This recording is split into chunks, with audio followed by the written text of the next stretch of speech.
Mga kapatid, ang homilya po ngayong araw ng linggo pong ito ay hango po sa babasahin kong ito.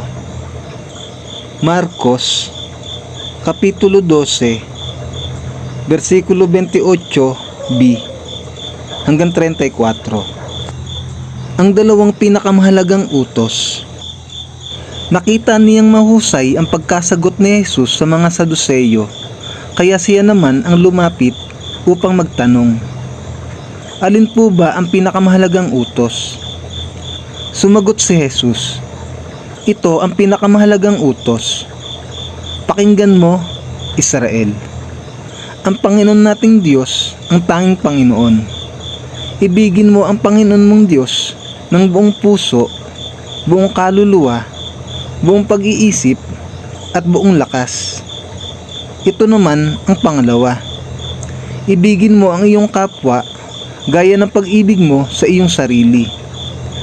Wala nang ibang utos na higit pa sa mga ito. Wikang tagapagturo ng kautusan.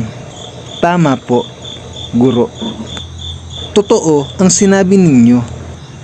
Iisa nga ang Diyos at wala nang iba liban sa Kanya. At higit na mahalaga ang umibig sa Kanya ng buong puso, buong pag-iisip at buong lakas. At ang umibig sa kapwa gaya ng pag-ibig sa sarili. Kaysa magdala ng lahat ng handog na susunugin at iba pang mga alay. Nakita ni Jesus na maganda ang sagot nito, kaya't sinabi niya, hindi ka na nalalayo sa kaharian ng Diyos. At mula noon ay wala nang nangahas na magtanong kay Jesus. Ang mabuting balita ng Panginoon.